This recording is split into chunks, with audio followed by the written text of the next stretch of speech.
ಕುಟುಂಬದ ಯಜಮಾನಿಗೆ ನಮಸ್ಕಾರ. ನಮ್ಮ ಕರ್ನಾಟಕ ರಾಜ್ಯ ಸರ್ಕಾರ ಮಹಿಳೆಯ ಸ್ವಾವಲಂಬನೆಯ ಜೀವನಕ್ಕೆ ಗೃಹಲಕ್ಷ್ಮಿ ಅನ್ನುವಂತ ಮಹತ್ವರವಾದಂತ ಯೋಜನೆಯನ್ನು ತೆಗೆದುಕೊಂಡು ಬಂದಿದೆ. ಪಡಿತರ ಚೀಟಿಯನ್ನ ಹೊಂದಿದಂತ ಕುಟುಂಬದ ಯಜಮಾನಿಗೆ ಪ್ರತಿ ತಿಂಗಳು 2,000 ರೂಪಾಯಿಯನ್ನ ನೀಡಲಿದ್ದೇವೆ.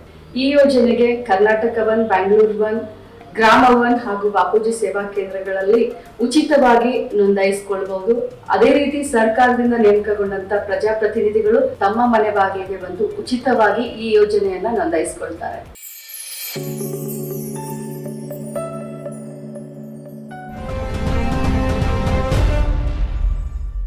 ಉಡುಪಿಯ ಪ್ಯಾರಾಮೆಡಿಕಲ್ ಕಾಲೇಜಿನಲ್ಲಿ ವಿದ್ಯಾರ್ಥಿನಿಯರು ನಡೆಸಿದ್ದಾರೆ ಎನ್ನಲಾಗಿರುವಂತಹ ವಿಡಿಯೋ ಚಿತ್ರೀಕರಣ ಪ್ರಕರಣ ರಾಷ್ಟ್ರ ಮಟ್ಟದಲ್ಲಿ ಸದ್ದು ಮಾಡ್ತಾ ಇದೆ. ಕಾಂಗ್ರೆಸ್ ವಿರುದ್ಧ ಬಿಜೆಪಿ ನಾಯಕರು ಬೆಂಕಿ ಉಗುಳ್ತಾ ಇದ್ದಾರೆ. ಕರಾವಳಿಯಲ್ಲಿ ನಿರಂತರ ಪ್ರತಿಭಟನೆಗಳು ಬೇರೆ ನಡೆದಿವೆ. ಆದರೆ ಈ ಜ್ವಾಲೆಯ ನಡುವೆಯೇ ಅತ್ಯಾಚಾರ ಪ್ರಕರಣವೊಂದು ಧುತ್ತನೆ ಎದ್ದು ಕೂತಿದೆ. ದಲಿತ ಬಾಲಕಿಯ ಮೇಲೆ ನಡೆದಿರುವ ಕ್ರೌರ್ಯ ಮನುಕುಲವೇ ತಲೆ ತಗ್ಗಿಸುವಂತೆ ಮಾಡಿದೆ.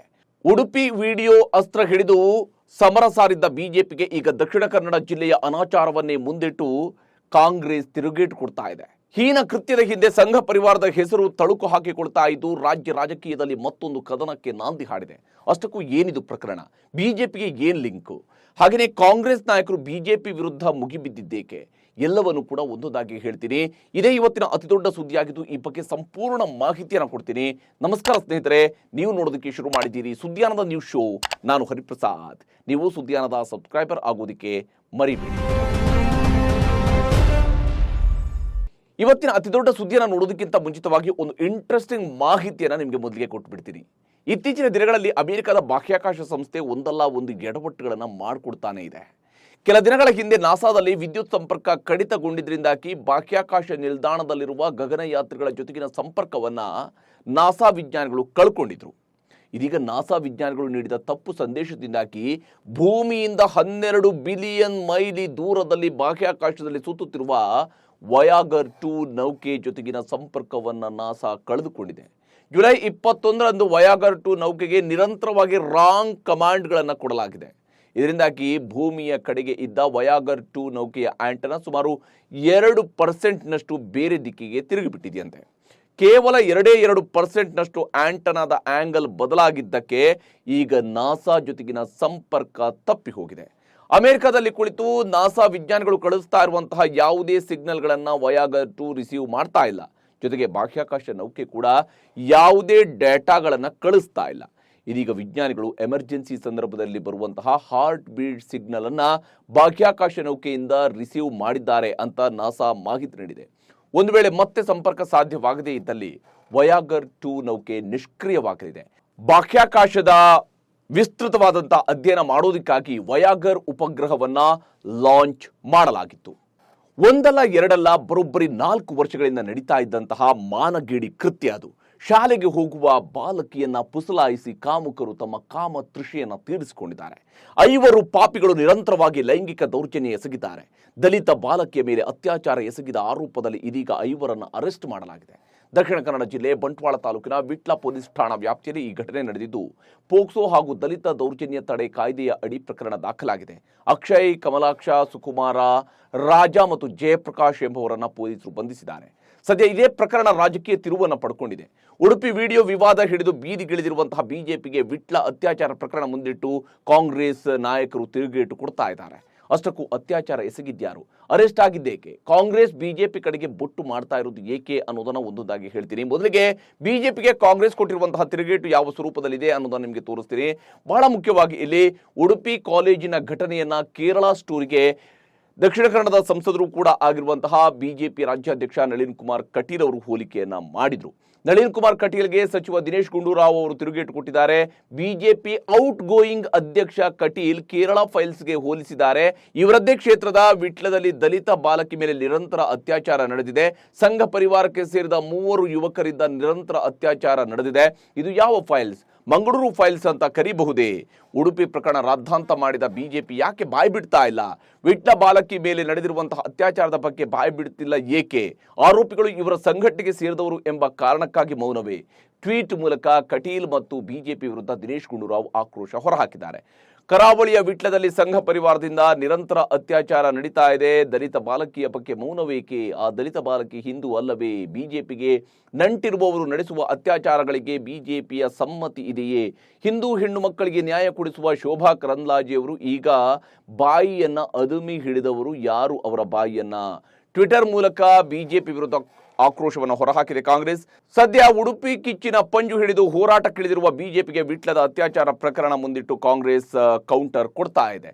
ಅಷ್ಟಕ್ಕೂ ದಲಿತ ಬಾಲಕಿ ಮೇಲೆ ಅತ್ಯಾಚಾರ ನಡೆದಿದ್ದು ಹೇಗೆ, ಯಾರೆಲ್ಲ ದೌರ್ಜನ್ಯ ಎಸಗಿದ್ದಾರೆ, ಈ ವಿಚಾರ ಪೋಷಕರಿಗೆ ಗೊತ್ತಾಗಿದ್ದು ಹೇಗೆ ಅನ್ನೋದನ್ನು ಕೂಡ ನಿಮಗೆ ಹೇಳ್ತೀನಿ. ಬಹಳ ಮುಖ್ಯವಾಗಿ ಇಲ್ಲಿ ವಿಟ್ಲ ಪೊಲೀಸ್ ಠಾಣಾ ವ್ಯಾಪ್ತಿಯ ನಿವಾಸಿ ಜಯಪ್ರಕಾಶ್ನಿಂದ ಈ ಅತ್ಯಾಚಾರ ಮೊದಲಿಗೆ ನಡೆದಿತ್ತು. 2019ರಲ್ಲಿ ದಲಿತ ಬಾಲಕಿಯನ್ನು ಕರೆದೊಯ್ದು ತನ್ನ ಮನೆಯಲ್ಲಿ ಆತ ಅತ್ಯಾಚಾರ ಎಸಗಿದ್ದ. 2023ರ ಜನವರಿಯಲ್ಲಿ ಅಕ್ಷಯ್ ಎಂಬಾತನಿಂದ ಇದೇ ಬಾಲಕಿಯ ಮೇಲೆ ರೇಪ್ ಆಗಿದೆ. ಬಲವಂತವಾಗಿ ಕರೆದೊಯ್ದು ಬೇರೆ ಬೇರೆ ದಿನಗಳಲ್ಲಿ 3 ಬಾರಿ ಲೈಂಗಿಕ ದೌರ್ಜನ್ಯ ಎಸಗಿದ್ದಾನೆ. 2023ರ ಮೇ ತಿಂಗಳಲ್ಲಿ ವಿಟ್ಲ ನಿವಾಸಿ ರಾಜ ಎಂಬಾತನಿಂದ ಬಾಲಕಿಗೆ ಕರೆ ಹೋಗಿದೆ. ಮದುವೆಯಾಗುವುದಾಗಿ ನಂಬಿಸಿ ಬಾಲಕಿಯನ್ನ ಗುಡ್ಡಕ್ಕೆ ಕರೆದೊಯ್ದು ಅತ್ಯಾಚಾರವನ್ನ ಎಸಗಿದ್ದಾನೆ. 2023ರ ಜೂನ್ನಲ್ಲಿ ಅಕ್ಷಯ್ ಮೂಲಕ ಸುಕುಮಾರ ಎಂಬಾತನಿಗೆ ಬಾಲಕಿ ಪರಿಚಯ ಆಗಿದ್ದಾಳೆ. ಮದುವೆಯಾಗುವುದಾಗಿ ನಂಬಿಸಿ ಆತನಿಂದಲೂ ಕೂಡ ಬಾಲಕಿಯ ಇಚ್ಛೆಗೆ ವಿರುದ್ಧವಾಗಿ ದೌರ್ಜನ್ಯ ನಡೆದಿದೆ. 2023 ಜುಲೈ 27ರಂದು ಅಂದ್ರೆ ಮೊನ್ನೆ ಅಷ್ಟೇ ಕಮಲಾಕ್ಷ ಎಂಬಾತ ಬಾಲಕಿಯನ್ನ ಕರೆದೊಯ್ದಿದ್ದ. ಯಾರೂ ಇಲ್ಲದಾಗ ಸಂಬಂಧಿಕರ ಮನೆಗೆ ಕರೆದೊಯ್ದು ಬಾಲಕಿ ಮೇಲೆ ಅತ್ಯಾಚಾರ ಎಸಗಿದ್ದ. 4 ವರ್ಷದಿಂದ ಅತ್ಯಾಚಾರವಾಗ್ತಾ ಇದ್ದದ್ರೂ ಕೂಡ ಪೋಷಕರಿಗೆ ಈ ವಿಚಾರ ಗೊತ್ತಾಗಿರಲಿಲ್ಲ. ಜುಲೈ 27ರಂದು ರಾತ್ರಿ ಕಾಣೆಯಾಗಿದ್ದ ಬಾಲಕಿ ಪಾಳು ಮನೆಯಲ್ಲಿ ಆಕೆ ಪತ್ತೆಯಾಗ್ತಾಳೆ. ಪೋಷಕರು ವಿಚಾರಿಸಿದಾಗ ಕಮಲಾಕ್ಷ ಎಂಬಾತ ಅತ್ಯಾಚಾರ ಮಾಡಿದ್ದಾಗಿ ಆಕೆ ಹೇಳಿಕೆಯನ್ನು ಕೊಡ್ತಾಳೆ. ತನ್ನ ಮೇಲೆ 2019ರಿಂದ ನಡೆದ ಎಲ್ಲ ಕೃತ್ಯಗಳನ್ನು ಕೂಡ ಆಕೆ ಬಾಯ್ಬಿಟ್ಟಿದ್ದಾಳೆ. ಈಗ ಅತ್ಯಾಚಾರಕ್ಕೆ ಒಳಗಾಗಿರುವಂತಹ ಬಾಲಕಿ 16 ವರ್ಷದವಳಾಗಿದ್ದು ಪೋಕ್ಸೋ ಪ್ರಕರಣದಡಿಯಲ್ಲಿ ಪೊಲೀಸರು 5ರನ್ನ ಬಂಧಿಸಿದ್ದಾರೆ. ಆದರೆ ಇಲ್ಲಿ ರಾಜಕೀಯ ನಾಯಕರ ಕೆಸರೆರಚಾಟಕ್ಕಿಂತಲೂ ಕೂಡ ಮುಖ್ಯವಾಗಿ ಅಪ್ರಾಪ್ತೆ ಮೇಲೆ ಕ್ರೌರ್ಯ ಎಸಗಿರುವ ಕಾಮ ಕ್ರಿಮಿಗಳಿಗೆ ತಕ್ಕ ಶಾಸ್ತಿ ಆಗಬೇಕಿದೆ. ಯಾಕಂದ್ರೆ ಬಾಲಕಿ ಮೇಲೆ ನಿರಂತರವಾಗಿ ಹೀನ ಕೃತ್ಯ ಎಸಗಿರುವ ಇವರಿಗೆ ಘೋರ ಶಿಕ್ಷೆ ಆಗಲೇಬೇಕಿದೆ. ಅತ್ಯಾಚಾರದಂತಹ ಪ್ರಕರಣದಲ್ಲಿ ಧರ್ಮ ಮತ್ತು ರಾಜಕೀಯವನ್ನು ಎಳೆದು ತರುವ ಕೆಟ್ಟ ಪರಂಪರೆ ಶುರುವಾಗಿದೆ. ಕ್ರೈಮ್ ಅಂತ ನೋಡುವಂತಹ ಮನಸ್ಥಿತಿಯನ್ನ ಯಾರೇ ಆದರೂ ಮೊದಲು ಬೆಳೆಸ್ಕೊಳ್ಳೇಬೇಕು. ಬಿಜೆಪಿಯವರು ತಪ್ಪು ಮಾಡಿದ್ರು ಅಂತ ಹೇಳಿದ್ರೆ ಅದೇ ತಪ್ಪನ್ನ ಕಾಂಗ್ರೆಸ್ನವರು ಮಾಡಲೇಬೇಕು ಅಂತೇನೂ ಇಲ್ಲ. ಯಾಕಂದ್ರೆ ಸಮಾಜಕ್ಕೆ ಅಂತಿಮವಾಗಿ ಯಾರು ಯಾವ ರೀತಿಯಾದಂತಹ ಸಂದೇಶ ರವಾನಿಸ್ತಾರೆ ಅನ್ನೋದನ್ನ ಜನ ಗಮನಿಸ್ತಾ ಇರ್ತಾರೆ ಅನ್ನೋದನ್ನ ನಾವೆಲ್ಲರೂ ಕೂಡ ಮೊದಲಿಗೆ ಅರ್ಥ ಮಾಡ್ಕೊಳ್ಳೇಬೇಕಿದೆ. ಇನ್ನು 2012ರಲ್ಲಿ ಧರ್ಮಸ್ಥಳದಲ್ಲಿ ನಡೆದಿದ್ದ ವಿದ್ಯಾರ್ಥಿನಿ ಸೌಜನ್ಯ ರೇಪ್ ಅಂಡ್ ಮರ್ಡರ್ ಪ್ರಕರಣದ ನ್ಯಾಯಕ್ಕಾಗಿ ಈಗಲೂ ಕೂಡ ಹೋರಾಟಗಳು ನಡೀತಾ ಇವೆ. ಜಸ್ಟಿಸ್ ಫಾರ್ ಸೌಜನ್ಯ ಹ್ಯಾಶ್ಟ್ಯಾಗ್ ಅಡಿ ಸಿನಿಮಾ ನಟರು ಕೂಡ ಧ್ವನಿ ಎತ್ತುತ್ತಾ ಇದ್ದಾರೆ. ಇದೇ ವಿಚಾರವಾಗಿ ಪತ್ರಿಕಾ ಪ್ರಕಟಣೆಯನ್ನ ಹೊರಡಿಸಿರುವ ಧರ್ಮಸ್ಥಳದ ಧರ್ಮಾಧಿಕಾರಿ ಡಾಕ್ಟರ್ ಡಿ ವೀರೇಂದ್ರ ಹೆಗ್ಗಡೆ ಅವರು ಕೂಡ ಬೇಸರ ವ್ಯಕ್ತಪಡಿಸಿದ್ದಾರೆ. ಅಷ್ಟಕ್ಕೂ ವೀರೇಂದ್ರ ಹೆಗ್ಗಡೆ ಅವರ ಪತ್ರಿಕಾ ಪ್ರಕಟಣೆಯಲ್ಲಿ ಏನೇನಿತ್ತು ಅನ್ನೋದನ್ನ ನಿಮಗೆ ಹೇಳ್ತೀನಿ. ಬಹಳ ಮುಖ್ಯವಾಗಿ ವೀರೇಂದ್ರ ಹೆಗ್ಗಡೆಯವರು ಪತ್ರಿಕಾ ಪ್ರಕಟಣೆಯನ್ನು ಹೊರಡಿಸಿದ್ದಾರೆ. ಅದರಲ್ಲಿ 2012ರಲ್ಲಿ ನಡೆದ ಸೌಜನ್ಯ ಹತ್ಯೆ ನ್ಯಾಯಕ್ಕಾಗಿ ನಮ್ಮ ಕುಟುಂಬ ಕೂಡ ಒತ್ತಾಯಿಸಿತ್ತು. ಸಿಐಡಿ ಬಳಿಕ ದೇಶದ ಅತ್ಯುನ್ನತ ತನಿಖಾ ಸಂಸ್ಥೆ ಸಿಬಿಐ ತನಿಖೆಯನ್ನು ನಡೆಸಿತ್ತು. ಧರ್ಮಸ್ಥಳ ಮತ್ತು ನಮ್ಮ ಕುಟುಂಬದ ಮೇಲೆ ಸುಳ್ಳು ಆರೋಪವನ್ನು ಮಾಡಲಾಗ್ತಾ ಇದೆ. ಸರ್ಕಾರ ಮತ್ತು ತನಿಖಾ ಸಂಸ್ಥೆ ಸೂಕ್ತ ನ್ಯಾಯ ಕೊಡಿಸಬೇಕು ಅಂತೇಳಿ ಒತ್ತಾಯಿಸ್ತೇನೆ. ಸುಳ್ಳು ಹೇಳಿಕೆ, ಆಪಾದನೆ, ವದಂತಿಗಳಿಗೆ ಭಕ್ತರು ಗೊಂದಲಕ್ಕೆ ಒಳಗಾಗಬೇಡಿ ಅಂತ ಪತ್ರಿಕಾ ಹೇಳಿಕೆಯ ಮೂಲಕವಾಗಿ ಧರ್ಮಾಧಿಕಾರಿ ಡಾಕ್ಟರ್ ಡಿ ವೀರೇಂದ್ರ ಹೆಗ್ಗಡೆಯವರು ವಿನಂತಿ ಮಾಡಿಕೊಂಡಿದ್ದಾರೆ. ಇದು ವೀರೇಂದ್ರ ಹೆಗ್ಗಡೆಯವರ ಪತ್ರಿಕಾ ಹೇಳಿಕೆಯಾದರೆ, ಮತ್ತೊಂದೆಡೆ ಸಿನಿಮಾ ನಟರು ಕೂಡ ಸೌಜನ್ಯ ಪರವಾಗಿ ನ್ಯಾಯಕ್ಕಾಗಿ ದನಿ ಎತ್ತಿದ್ದಾರೆ. ನಟ ದುನಿಯಾ ವಿಜಯ್ ಹಾಗೂ ಕಿಶೋರ್ ಸೋಷಿಯಲ್ ಮೀಡಿಯಾ ಮೂಲಕ ಸಾವಿನ ತನಿಖೆಗೆ ಒತ್ತಾಯಿಸಿದ್ದಾರೆ. ಸೌಜನ್ಯ ಪ್ರಕರಣದಲ್ಲಿ ತುಂಬಾ ಅನ್ಯಾಯವಾಗಿದೆ, ಏನು ಮಾತನಾಡಬೇಕು ಅಂತೇಳಿ ಗೊತ್ತಾಗ್ತಾ ಇಲ್ಲ. ದೊಡ್ಡ ಸಾಧನೆ ಮಾಡ್ತೀವಿ, ದೊಡ್ಡ ಇಕಾನಮಿ ಆಗುತ್ತೆ, ವಿಶ್ವಗುರು ಆಗ್ತೀವಿ ಅನ್ನೋದು ಸುಳ್ಳು. ಜಗತ್ತಿನಲ್ಲಿ ಎಲ್ಲರೂ ಖುಷಿಯಾಗಿದ್ರೆ ಮಾತ್ರ ನಾವು ಖುಷಿಯಾಗಿರೋದು ಅಂತ ಕಿಶೋರ್ ಸೋಷಿಯಲ್ ಮೀಡಿಯಾದಲ್ಲಿ ಬರೆದುಕೊಂಡಿದ್ದಾರೆ. ಹಾಗೆಯೇ ದುನಿಯಾ ವಿಜಯ್ ಅವರು ಇದೇ ಪ್ರಕರಣಕ್ಕೆ ಸಂಬಂಧಿಸಿದಂತೆ ಫೇಸ್ಬುಕ್ನಲ್ಲಿ ಪೋಸ್ಟ್ ಶೇರ್ ಮಾಡಿಕೊಂಡಿದ್ದಾರೆ. ಪ್ರತಿ ವರ್ಷ ಧರ್ಮಸ್ಥಳದ ದರ್ಶನ ಪಡೆಯುವುದು ವಾಡಿಕೆಯಾಗಿತ್ತು. ಆದರೆ ಸೌಜನ್ಯ ಪ್ರಕರಣದ ಇಂದಿನ ಬೆಳವಣಿಗೆ ನೋಡಿ ಸೌಜನ್ಯ ಮತ್ತು ಕುಟುಂಬಸ್ಥರಿಗೆ ನ್ಯಾಯ ಸಿಗುವವರೆಗೂ ಮಂಜುನಾಥನ ದರ್ಶನ ಮಾಡಕೂಡದು ಅನಿಸುತ್ತಿದೆ. ಸತ್ಯ ಎಂಬುದು ಸೂರ್ಯನ ಬೆಳಕಿದ್ದಂತೆ, ಹೆಚ್ಚು ಸಮಯ ಮರೆಮಾಚಲಾಗದು ಅಂತ ದುನಿಯಾ ವಿಜಿ ಕೂಡ ಬರ್ಕೊಂಡಿದ್ದಾರೆ. ಮಾತು ಆಡಿದ್ರೆ ಹೋಯ್ತು, ಮುತ್ತು ಒಡೆದ್ರೆ ಹೋಯ್ತು ಅನ್ನುವಂಥದ್ದು ಗಾದೆ ಮಾತು. ಅದರಲ್ಲೂ ಸಾರ್ವಜನಿಕ ಜೀವನದಲ್ಲಿ ಇರೋರಿಗೆ ತಮ್ಮ ನಾಲಿಗೆ ಮೇಲೆ ಹೆಚ್ಚು ಹಿಡಿತ ಇರಲೇಬೇಕು. ಅದನ್ನ ಬಿಟ್ಟು ಬಾಯಿಗೆ ಬಂದಂಗೆ ಮಾತನಾಡಿದ್ರೆ ಅದು ಮತ್ತಿನ್ನೇನೋ ಆಗ್ಬಿಡುತ್ತೆ. ಇದೀಗ ಮಾಜಿ ಗೃಹ ಸಚಿವ ಆರ್ಗ ಜ್ಞಾನೇಂದ್ರ ನೀಡಿರುವ ಹೇಳಿಕೆಯೊಂದು ರಾಜ್ಯ ರಾಜಕೀಯದಲ್ಲಿ ಭಾರಿ ವಿವಾದಕ್ಕೆ ಕಾರಣ ಆಗಿದೆ. ಅಷ್ಟಕ್ಕೂ ಏನಿದು ವಿವಾದ, ಕಾಂಗ್ರೆಸ್ ನಾಯಕರು ಕೆಂಡಾಮಂಡಲರಾಗಿದ್ದೇಕೆ ಅನ್ನೋದನ್ನ ನಿಮ್ಗೆ ಹೇಳ್ತೀನಿ. ಮೊದಲಿಗೆ ಆರ್ಗ ಜ್ಞಾನೇಂದ್ರ ಏನ್ ಹೇಳಿದ್ರು ಅನ್ನೋದನ್ನ ನೋಡೋಣ. ಸರ್ಕಾರದ ನಿಲುವನ್ನ ಸ್ಪಷ್ಟಪಡಿಸಬೇಕಾಗಿದೆ ಸಿದ್ದರಾಮಯ್ಯನವರು. ನಮ್ಮ ದುರದೃಷ್ಟ ಏನು ಅಂತ ಹೇಳಿದ್ರೆ ಫಾರೆಸ್ಟ್ ಮಿನಿಸ್ಟರ್ ಜಾಗಗಳು ಆ ಕಡೆ ಫಾರೆಸ್ಟ್ ಇಲ್ದಿತ್ತು. ಅವರಿಗೆ ಮರ ಗಿಡ ಅಂದ್ರೆ ಏನು ಅಂತಾನೆ ಗೊತ್ತಿಲ್ಲ, ಅದು ನೆರಳು ಅಂದ್ರೆ ಏನು ಅಂತ ಗೊತ್ತಿಲ್ಲ. ಸುಟ್ಟು ಕರ್ಕಲಾಗಿರ್ತಾರೆ. ನಮ್ ಕರ್ಕೆ ನೋಡಿದ್ರೆ ಗೊತ್ತಾಗ್ತದೆ. ಪಾಪ ತಲೆ ಕೂದಲು ಮುಚ್ಕೊಂಡಿದ್ರಿಂದ ಸ್ವಲ್ಪ ಉಳ್ಕೊಂಡಿದ್ದಾರೆ. ಅವೇ ನೆರಳು ಅಂತವ್ರು. ಮಲೆನಾಡಿನ ಬದುಕು ಗೊತ್ತಿಲ್ಲ, ಪಶ್ಚಿಮ ಘಟ್ಟದ ಒಳಗಡೆ ಇರ್ತಕ್ಕಂಥ ಜನರ ಬದುಕು ಗೊತ್ತಿಲ್ಲ. ಹಾಗಾಗಿ ಸರ್ಕಾರ ಸ್ಪಷ್ಟನೆಯನ್ನ ನೀಡಬೇಕು ಅಂತ ಹೇಳಿ ಈ ಸಂದರ್ಭದಲ್ಲಿ ಒತ್ತಾಯ ಮಾಡ್ತಾ ನಾವಿವತ್ತೊಂದು ಸಾಂಕೇತಿಕವಾಗಿರ್ತಕ್ಕಂಥ ಪ್ರತಿಭಟನೆ. ಬಹಳ ಮುಖ್ಯವಾಗಿ ಇಲ್ಲಿ ಮತ್ತೆ ನಾಲ್ಗೆಯನ್ನು ಹರಿಬಿಟ್ಟಿದ್ದಾರೆ ಮಾಜಿ ಗೃಹ ಸಚಿವ ಆರಗ ಜ್ಞಾನೇಂದ್ರ. ಎಐಸಿಸಿ ಅಧ್ಯಕ್ಷ ಮಲ್ಲಿಕಾರ್ಜುನ ಖರ್ಗೆ ಅವರ ಮೈಬಣ್ಣದ ಬಗ್ಗೆ ವ್ಯಂಗ್ಯವಾಡಿದ್ದಾರೆ. ಅರಣ್ಯ ಸಚಿವ ಈಶ್ವರ್ ಖಂಡ್ರೆ ವಿರುದ್ಧ ಮಾತನಾಡುವಾಗ ವಿವಾದ ಸೃಷ್ಟಿಸಿದ್ದಾರೆ. ಬೀದರ್ ಜನರಿಗೆ ಮರಗಳು ಗಿಡಗಳು ನೆರಳಿನ ಬಗ್ಗೆ ತಿಳಿದಿಲ್ಲ. ಬೀದರ್ ಮೂಲದ ಈಶ್ವರ್ ಖಂಡ್ರೆ ಅರಣ್ಯ ಸಚಿವರಾಗಿದ್ದಾರೆ. ಇದು ನಮ್ಮ ದುರಾದೃಷ್ಟ.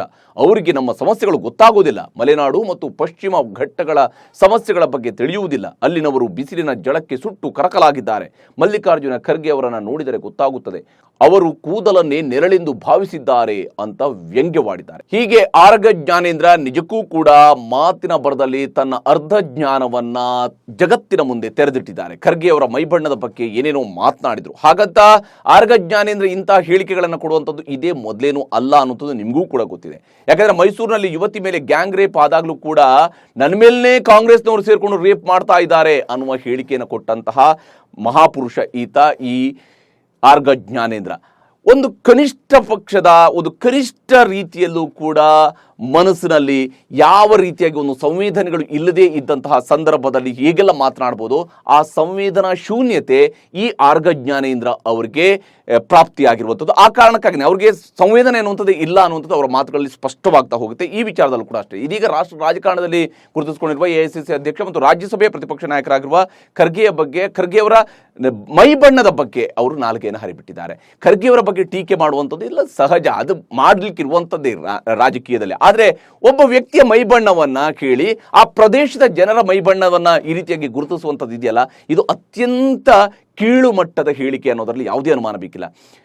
ಈಗಾಗಲೇ ಆರ್ಗ ಜ್ಞಾನೇಂದ್ರ ಅವರ ಹೇಳಿಕೆ ಕಾಂಗ್ರೆಸ್ ನಾಯಕರನ್ನು ಕೂಡ ಕೆರಳಿ ಕೆಂಡವಾಗುವಂತೆ ಮಾಡಿದೆ. ಅಷ್ಟೇ ಅಲ್ಲದೆ ಅವರು ಕ್ಷಮೆ ಕೇಳಬೇಕು, ಬಿಜೆಪಿ ಕ್ಷಮೆ ಕೇಳಬೇಕು ಅಂತ ಹೇಳಿ ಪಟ್ಟು ಹಿಡಿದಿದ್ದಾರೆ. ಅಷ್ಟಕ್ಕೂ ಆರ್ಗ ಜ್ಞಾನೇಂದ್ರ ಅವರಿಗೆ ಕಾಂಗ್ರೆಸ್ ನಾಯಕರು ಯಾವ ಸ್ವರೂಪದಲ್ಲಿ ತಿರುಗೇಟು ಕೊಟ್ಟಿದ್ದಾರೆ ಅನ್ನೋದನ್ನು ಕೂಡ ನಿಮಗೆ ತೋರಿಸ್ತೀನಿ. ಬಹಳ ಮುಖ್ಯವಾಗಿ ಕಾಂಗ್ರೆಸ್ ಹೇಳ್ತಾ ಇರುವಂಥದ್ದು, ನಿಮಾನ್ಸ್ ನಮ್ಮಲ್ಲಿ ಫಸ್ಟ್ ಕ್ಲಾಸ್ ಆಗಿದೆ, ಅವರನ್ನು ಅಲ್ಲಿಗೆ ಕಳಿಸೋಣ, ನಿಮಾನ್ಸ್ಗೆ ಕಳಿಸುವ ವ್ಯವಸ್ಥೆಯನ್ನು ಮಾಡೋಣ ಅಂತೇಳಿ ಕೆಪಿಸಿಸಿ ಅಧ್ಯಕ್ಷ ಡಿ ಕೆ ಶಿವಕುಮಾರ್ ಹೇಳಿದ್ದಾರೆ.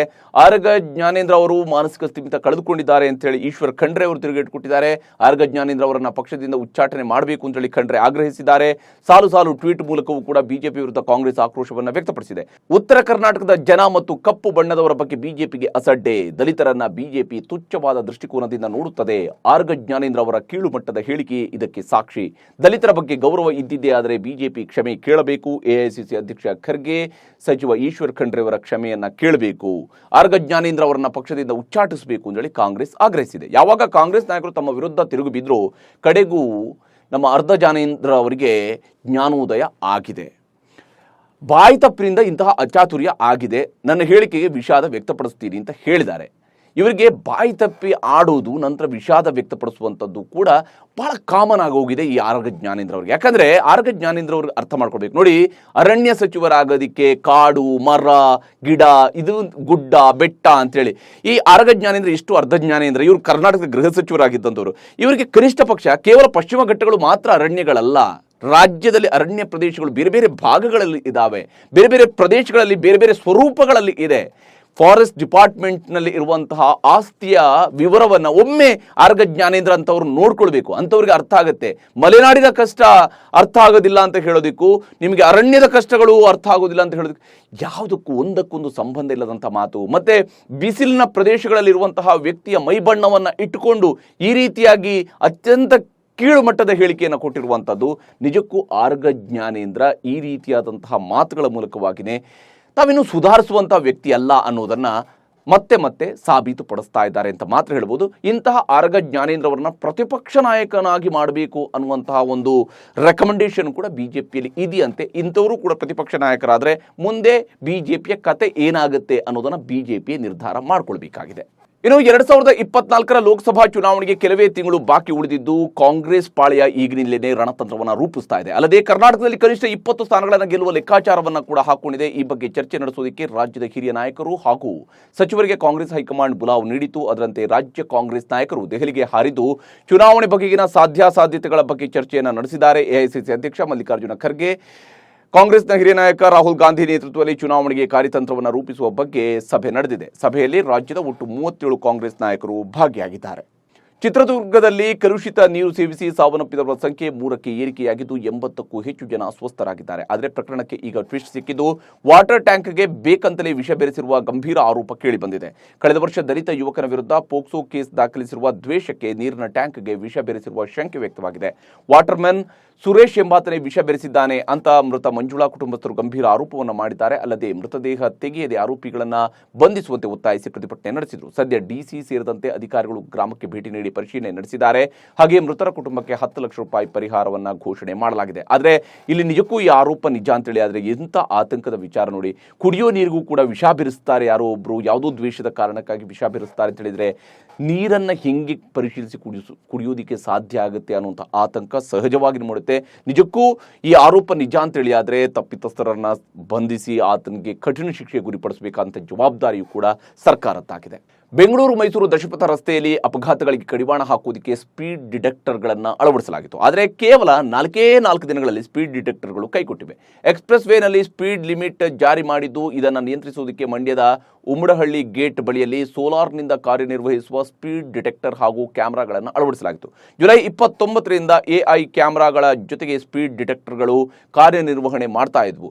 ಈ ಡಿಟೆಕ್ಟರ್ಗಳನ್ನು ಸಿಎಂ ಸಿದ್ದರಾಮಯ್ಯ ಅವರು 4 ದಿನಗಳ ಹಿಂದೆಯಷ್ಟೇ ಉದ್ಘಾಟನೆ ಬೇರೆ ಮಾಡಿದ್ರು. ಆದರೆ ಲಕ್ಷಾಂತರ ರೂಪಾಯಿ ವೆಚ್ಚದ ಯೋಜನೆ ಕೇವಲ 4 ದಿನಕ್ಕೆ ಹಾಳಾಗಿದ್ದು ಜನಾಕ್ರೋಶಕ್ಕೆ ಕಾರಣವಾಗಿದೆ.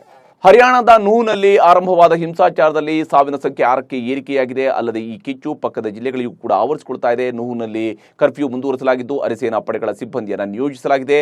ನೂ, ಪಲ್ವಾಲ್, ಮಾನೇಸರ್, ಸೋಹಾನಾ ಹಾಗೂ ಪಟೌಡಿಯಲ್ಲಿ ಇಂಟರ್ನೆಟ್ ಸ್ಥಗಿತಗೊಳಿಸಲಾಗಿದೆ.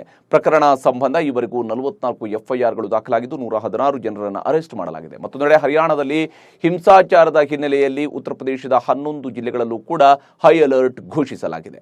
ರಾಜ್ಯಸಭಾ ಕಲಾಪ ಶುರುವಾಗಿ 10 ದಿನ ಕಳೆದರೂ ಮಣಿಪುರ ವಿಚಾರವಾಗಿ ನಡೀತಾ ಇರುವಂತಹ ಗದ್ದಲ ಮಾತ್ರ ಕಡಿಮೆಯಾಗಿಲ್ಲ. ಸದನದಲ್ಲಿ ಪ್ರಧಾನಮಂತ್ರಿಯವರ ಉಪಸ್ಥಿತಿಗಾಗಿ ಪ್ರತಿಪಕ್ಷಗಳು ಪಟ್ಟು ಹಿಡಿದಿವೆ. ಅಲ್ಲದೆ ಮಣಿಪುರ ಹಿಂಸಾಚಾರದ ಕುರಿತು ಚರ್ಚೆ ನಡೆಸುವುದಕ್ಕೆ ನಿಯಮ 267ರ ಅಡಿಯಲ್ಲಿ 60 ಸೂಚನೆಗಳನ್ನು ಸಲ್ಲಿಕೆ ಮಾಡಿದ್ರು. ಆದರೆ ಸೂಚನೆಗಳನ್ನು ಸಭಾಪತಿ ತಿರಸ್ಕರಿಸಿದ್ದರಿಂದ ವಿರೋಧ ಪಕ್ಷಗಳು ರಾಜ್ಯಸಭೆಯಿಂದ ಸಭಾತ್ಯಾಗ ಮಾಡಿ ಹೊರ ನಡೆದರು. ಇನ್ನು ಲೋಕಸಭೆಯಲ್ಲೂ ಕೂಡ ಮಣಿಪುರದ ವಿಚಾರ ಗದ್ದಲ ಸೃಷ್ಟಿಸಿದ್ದು ವಿಪಕ್ಷಗಳ ನಾಯಕರು ಸದನದ ಬಾವಿಗಿಳಿದು ಕೇಂದ್ರ ಸರ್ಕಾರದ ವಿರುದ್ಧ ಘೋಷಣೆಗಳನ್ನು ಕೂಗಿ ಫಲಕಗಳನ್ನು ಪ್ರದರ್ಶಿಸಿದರು. ಸದನದಲ್ಲಿ ಪ್ರಧಾನಿ ಉಪಸ್ಥಿತಿ ಮತ್ತು ಮಣಿಪುರ ಹಿಂಸಾಚಾರದ ಬಗ್ಗೆ ಅವರು ಹೇಳಿಕೆ ನೀಡಬೇಕು ಅಂತ ಒತ್ತಾಯಿಸಿದರು. ಇಂಡಿಯಾ ಮಹಾಮೈತ್ರಿ ಒಕ್ಕೂಟದ 21 ಸಂಸದರು ಕಳೆದ ವಾರ ಮಣಿಪುರಕ್ಕೆ ಭೇಟಿ ನೀಡಿ ಅಲ್ಲಿನ ಪರಿಸ್ಥಿತಿ ಬಗ್ಗೆ ಮಾಹಿತಿಯನ್ನು ಪಡೆದಿದ್ರು. ಇದೀಗ ರಾಜ್ಯಸಭೆ ವಿರೋಧ ಪಕ್ಷದ ನಾಯಕ ಮಲ್ಲಿಕಾರ್ಜುನ ಖರ್ಗೆ ಅವರ ನೇತೃತ್ವದಲ್ಲಿ ಮೈತ್ರಿಕೂಟದ 31 ಸದಸ್ಯರು ರಾಷ್ಟ್ರಪತಿ ದ್ರೌಪದಿ ಮುರ್ಮು ಅವರನ್ನ ಭೇಟಿಯಾಗಿದ್ರು. ಮುರ್ಮು ಅವರನ್ನ ಭೇಟಿಯಾಗಿ ಮಣಿಪುರ ಪರಿಸ್ಥಿತಿಯ ಬಗ್ಗೆ ವಿವರಿಸಿ ಮಧ್ಯಪ್ರವೇಶಿಸುವಂತೆ ಮನವಿಯನ್ನ ಸಲ್ಲಿಸಿದ್ದಾರೆ. ಬಳಿಕ ಮಾತನಾಡಿದಂತಹ ಖರ್ಗೆ, ಮಣಿಪುರದಲ್ಲಿ ಮಹಿಳೆಯರ ಮೇಲಿನ ದೌರ್ಜನ್ಯಗಳು, ಪುನರ್ವಸತಿ ಮತ್ತು ಇತರ ಪರಿಸ್ಥಿತಿಗಳ ಬಗ್ಗೆ ನಾವು ರಾಷ್ಟ್ರಪತಿಯವರಿಗೆ ವಿವರಿಸಿದ್ದೇವೆ. ಪ್ರಧಾನಿ ಮಣಿಪುರಕ್ಕೆ ಭೇಟಿ ನೀಡಬೇಕು ಮತ್ತು ರಾಜ್ಯದಲ್ಲಿ ಶಾಂತಿಯನ್ನು ಪುನಃಸ್ಥಾಪಿಸಲು ಕ್ರಮ ಕೈಗೊಳ್ಳಬೇಕು ಅಂತ ಒತ್ತಾಯಿಸಿದರು. ವಿಧಾನಸಭಾ ಚುನಾವಣೆ ಹೊಸ್ತಿಲಿನಲ್ಲಿರುವ ರಾಜಸ್ಥಾನ ಕಾಂಗ್ರೆಸ್ಗೆ ದೊಡ್ಡ ಸಂಕಷ್ಟ ಎದುರಾಗಿದೆ. ತಮ್ಮದೇ ಪಕ್ಷದ ನಾಯಕನೇ ಸರ್ಕಾರದ ವಿರುದ್ಧ ತಿರುಗಿ ಬಿದ್ದಿದ್ದು ಕೆಂಪು ಡೈರಿ ರಹಸ್ಯ ರಿವೀಲ್ ಮಾಡಿದ್ದಾರೆ. ರಾಜಸ್ಥಾನದ ಮಾಜಿ ಸಚಿವ ಹಾಗೂ ಕಾಂಗ್ರೆಸ್ನ ಶಾಸಕ ರಾಜೇಂದ್ರ ಗುಧಾ ಅವರು ಕೆಂಪು ಡೈರಿಯ ಕೆಲವು ಪುಟಗಳನ್ನು ಮಾಧ್ಯಮಗಳ ಮುಂದೆ ಓದಿದ್ದಾರೆ. RCAಯಲ್ಲಿ ಭ್ರಷ್ಟಾಚಾರ ನಡೆದಿದೆ, ನಾನು ಜೈಲಿಗೆ ಹೋದರೂ ಡೈರಿಯಲ್ಲಿನ ರಹಸ್ಯಗಳನ್ನು ಹೇಳುತ್ತೇನೆ. ಸಿಎಂ ಅಶೋಕ್ ಗೆಹ್ಲೋಟ್ ಮಾಡಿರುವ ಭ್ರಷ್ಟಾಚಾರದ ಎಲ್ಲ ಪುರಾವೆಗಳು ಕೆಂಪು ಡೈರಿಯಲ್ಲಿವೆ. ಗೆಹ್ಲೋಟ್ ಸರ್ಕಾರ ನನ್ನ ವಿರುದ್ಧ ಸುಳ್ಳು ಪ್ರಕರಣಗಳನ್ನು ದಾಖಲಿಸಲು ಷಡ್ಯಂತ್ರ ಮಾಡ್ತಾ ಇದೆ ಅಂತ ಗಂಭೀರ ಆರೋಪವನ್ನು ಮಾಡಿದ್ದಾರೆ. ಬಾಲಿವುಡ್ ಚಿತ್ರರಂಗದ ಪಾಲಿಗೆ ನಿಜಕ್ಕೂ ಇವತ್ತು ಬರಸಿಡಿಲು ಬಡಿದಿದೆ. ಯಾಕಂದ್ರೆ ಬರೋಬ್ಬರಿ 4 ರಾಷ್ಟ್ರ ಪ್ರಶಸ್ತಿಗಳನ್ನು ಪಡೆದಿದ್ದ ಬಾಲಿವುಡ್ನ ಖ್ಯಾತ ಕಲಾ ನಿರ್ದೇಶಕ ನಿತಿನ್ ದೇಸಾಯಿ ಶವವಾಗಿ ಪತ್ತೆಯಾಗಿದ್ದಾರೆ. ಮೇಲ್ನೋಟಕ್ಕೆ ಆತ್ಮಹತ್ಯೆ ಮಾಡಿಕೊಂಡಿರಬಹುದು ಅಂತ ಅಂದಾಜಿಸಲಾಗಿದೆ. ಸಾವಿಗೆ ನಿಖರ ಕಾರಣ ತಿಳಿದು ಬಂದಿಲ್ಲವಾದರೂ ಆರ್ಥಿಕ ಸಂಕಷ್ಟವೇ ಕಾರಣ ಇರಬಹುದು ಅಂತ ಅಂದಾಜಿಸಲಾಗಿದೆ. ಮಹಾರಾಷ್ಟ್ರದ ಮುಂಬೈನಲ್ಲಿರುವ ತಮ್ಮ ಒಡೆತನದ ND ಸ್ಟುಡಿಯೋಸ್ನಲ್ಲಿ ನಿತಿನ್ ಅವರ ಶವ ಪತ್ತೆಯಾಗಿದೆ. ದುರಂತ ಅಂದರೆ ಆಗಸ್ಟ್ 9ರಂದು ಅವರು ಬರ್ತ್ಡೇಯನ್ನು ಆಚರಿಸಿಕೊಳ್ಬೇಕಿತ್ತು. ಅದಕ್ಕೂ ಮೊದಲೇ ನಿತಿನ್ ಪ್ರಾಣ ಕಳೆದುಕೊಳ್ಳುವ ನಿರ್ಧಾರಕ್ಕೆ ಬಂದಿದ್ದಾರೆ.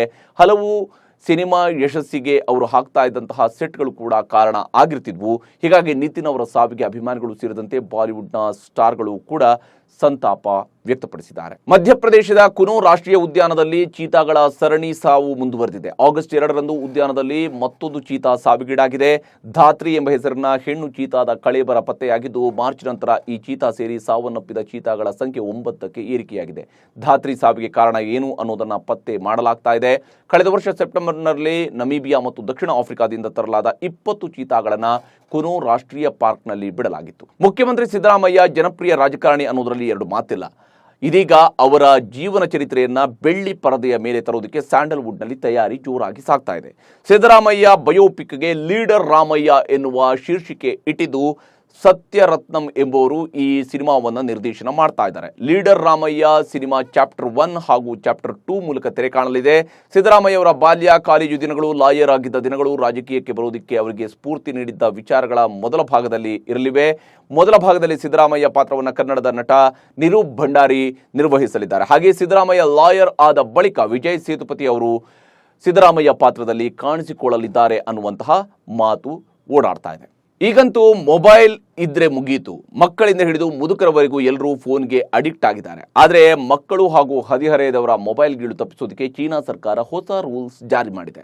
ರಾತ್ರಿ ವೇಳೆ ಮಕ್ಕಳು ಇಂಟರ್ನೆಟ್ ಬಳಸುವುದನ್ನು ನಿಷೇಧಿಸಿದೆ. ಹೊಸ ನಿಯಮದ ಪ್ರಕಾರ ಸ್ಮಾರ್ಟ್ ಫೋನ್ ಬಳಕೆಯನ್ನು ಕೂಡ ನಿರ್ಬಂಧಿಸಿದೆ. 18 ವರ್ಷಕ್ಕಿಂತ ಕಡಿಮೆ ವಯಸ್ಸಿನವರು ರಾತ್ರಿ 10ರಿಂದ ಬೆಳಗ್ಗೆ 6 ಗಂಟೆಯವರೆಗೆ ಸ್ಮಾರ್ಟ್ ಫೋನ್ ಬಳಕೆಯನ್ನು ನಿಷೇಧಿಸಲಾಗಿದೆ. ಚೀನಾದ ಸೈಬರ್ ಸ್ಪೇಸ್ ಅಡ್ಮಿನಿಸ್ಟ್ರೇಷನ್ ಈ ನಿಯಮ ರೂಪಿಸಿದ್ದು, ಮಕ್ಕಳು ನಿಯಮ ಮೀರಿದರೆ ಪೋಷಕರಿಗೆ ಶಿಕ್ಷೆ ನೀಡುವುದಾಗಿ ಎಚ್ಚರಿಕೆ ನೀಡಲಾಗಿದೆ. ನ್ಯೂಸ್ ಶೋ ಮುಗಿಸೋದಕ್ಕಿಂತ ಮುಂಚಿತವಾಗಿ ಒಂದು ಸುಭಾಷಿತವನ್ನ ಹೇಳ್ತೀನಿ. ನನ್ನ ಮಟ್ಟಿಗಂತೂ ಆತ್ಮಗೌರವವನ್ನ ಬಿಟ್ಟು ಉಳಿಸಿಕೊಳ್ಳಬೇಕಾದ ಯಾವ ಕಲೆಯೂ ಪ್ರಪಂಚದಲ್ಲಿ ಇಲ್ಲ. ಇದು KP ಪೂರ್ಣಚಂದ್ರ ತೇಜಸ್ವಿ ಅವರ ಮಾತು. ನೋಡಿ, ಈ ಸಾಲುಗಳು ಎಷ್ಟು ಅದ್ಭುತವಾಗಿರುತ್ತದೆ ಮತ್ತು ಆತ್ಮಗೌರವ ಅನ್ನುವಂಥದ್ದು ಎಷ್ಟು ದೊಡ್ಡದು ಅನ್ನುವಂಥದ್ದನ್ನ ತೇಜಸ್ವಿ ಅವರು ಈ ಸಾಲುಗಳ ಮೂಲಕವಾಗಿ ಹೇಳಿರುವಂಥದ್ದು. ಪ್ರತಿಯೊಬ್ಬ ವ್ಯಕ್ತಿಯೂ ಕೂಡ ಆತ್ಮಗೌರವ ಎಷ್ಟು ಮುಖ್ಯ ಅಂತೇಳಿ ಅದಕ್ಕೆ ಅವರು ಹೇಳಿರೋದು. ಆತ್ಮಗೌರವವನ್ನು ಬಿಟ್ಟು ಉಳಿಸ್ಕೊಳ್ಬೇಕಾದಂಥ ಯಾವ ಕಲೆಯೂ ಕೂಡ ಪ್ರಪಂಚದಲ್ಲಿ ಇಲ್ಲ. ಯಾಕಂದರೆ ಆತ್ಮಗೌರವ ಅಷ್ಟು ಶ್ರೇಷ್ಠವಾಗಿರುವಂಥದ್ದು ಅನ್ನೋದನ್ನು ತೇಜಸ್ವಿ ಅವರು ಈ ಸಾಲುಗಳ ಮೂಲಕವಾಗಿ ತಿಳಿ ಹೇಳಿರುವಂಥದ್ದು. ಇದಾಗಿತ್ತು ಇವತ್ತಿನ ನ್ಯೂಸ್ ಶೋ. ನ್ಯೂಸ್ ಶೋದಲ್ಲಿ ಪ್ರತಿನಿತ್ಯ ಇಂತಹ ಇಂಟ್ರೆಸ್ಟಿಂಗ್ ಸುದ್ದಿಗಳನ್ನು ನಾನು ನಿಮಗೆ ನೀಡ್ತಾ ಇರ್ತೀನಿ. ಇದಕ್ಕಾಗಿ ನ್ಯೂಸ್ ಶೋವನ್ನು ಲೈಕ್ ಮಾಡಿ, ಶೇರ್ ಮಾಡಿ, ಕಾಮೆಂಟ್ ಮೂಲಕ ನಿಮ್ಮ ಅಭಿಪ್ರಾಯ ತಿಳಿಸೋದಕ್ಕೆ ಮರಿಬೇಡಿ. ನಮಸ್ಕಾರ.